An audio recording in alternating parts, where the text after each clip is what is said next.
My name is Isabella, and I'm 24 years old.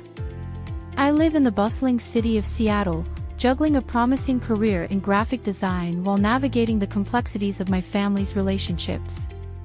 My life, though seemingly ordinary, took a turn I never anticipated, a moment of trust shattered, a bond irreparably broken. This is my story, one that started with a simple favor and ended with consequences I'll carry forever. Growing up, my family life was a patchwork. My dad, Michael, was a charismatic entrepreneur, a man who could light up any room he entered. His work often kept him on the move, chasing opportunities and sealing deals. My parents divorced when I was a teenager, and while my mom remarried, my dad remained a single, dedicated father who split his time between me and his career. Then there was Caleb, my dad's best friend. A former college roommate turned trusted confidant, Caleb was practically family. He was a warm, easygoing man who always had a kind word and an encouraging smile. Over the years, he had been present at countless birthdays, family dinners, and late-night chats. Caleb was the kind of person you'd never think twice about trusting. It all began one summer evening when my dad asked me to stay at Caleb's house for the weekend. Dad was leaving for a last-minute business trip, and with renovations underway at our apartment, he thought staying with Caleb would be the simplest solution. At first, I hesitated. Spending 2 nights with someone I'd only ever known as my dad's friend felt odd.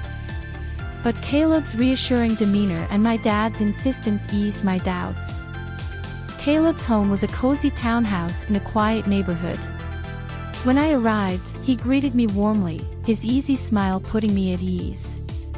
His broad shoulders filled the doorway, and his casual yet confident posture suggested he was someone accustomed to making people feel welcome. He showed me to the guest room, a neatly arranged space with soft gray tones, plush bedding, and minimalist decor. It felt comfortable, almost too perfect, as though no detail had been left to chance. The first evening passed without incident. Caleb and I shared a casual dinner in his open-concept kitchen, illuminated by warm pendant lights. He prepared a simple yet elegant meal, grilled salmon with a side of roasted vegetables, and we sat at the island, chatting about my work and his latest projects.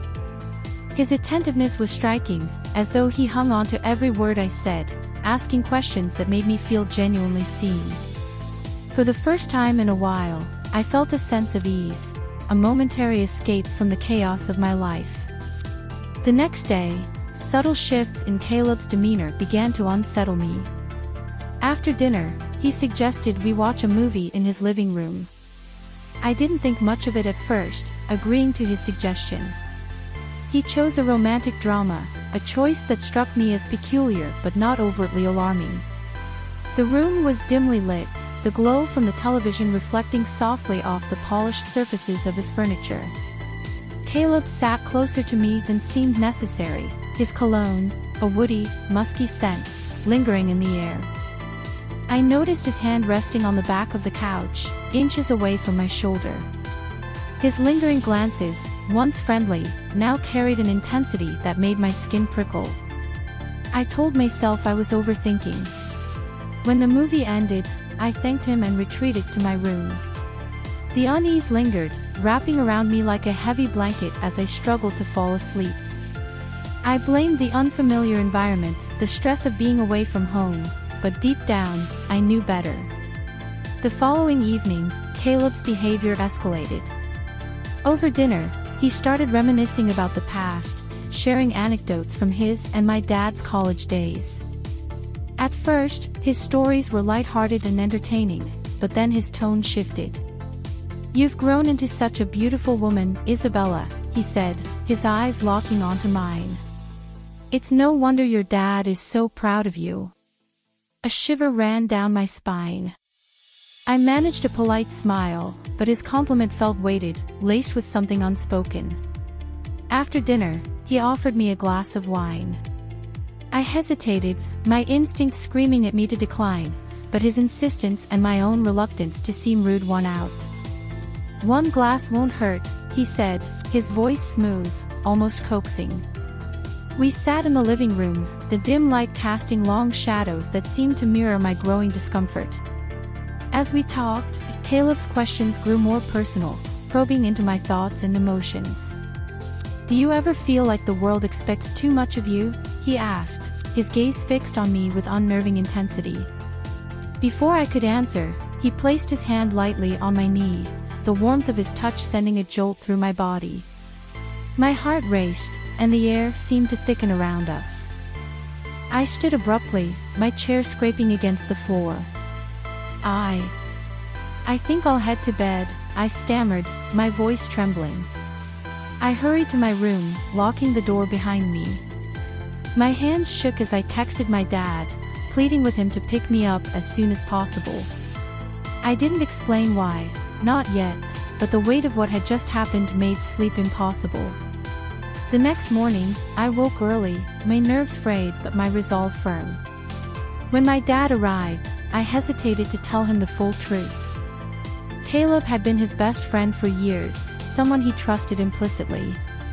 But as we drove home, the dam broke. I recounted every detail, my voice trembling with a mixture of fear and shame. My dad's face darkened, his hands gripping the steering wheel tightly as he listened. The fallout was swift and devastating.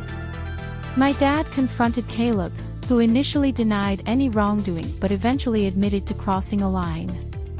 Their decades-long friendship ended that day. My dad struggled with guilt for having placed me in such a situation, while I grappled with feelings of betrayal, confusion, and a loss of trust. The incident left scars on both of us. For my dad, it was the loss of a lifelong friend and a painful reminder of misplaced trust. For me, it was a harsh lesson about boundaries and the importance of listening to my instincts. Over time, we've worked to rebuild our sense of security and understanding, but the experience remains a shadow over our lives. This story is not one I share lightly. It's a testament to the complexities of human relationships and the importance of speaking up when something feels wrong. If my experience resonates with you, I hope it serves as a reminder to trust yourself and prioritize your safety above all else. If you found this story moving or thought-provoking, please like, share, and subscribe. Your support means the world to me, and I'd love to hear your thoughts. What would you have done in my place? Let me know in the comments below.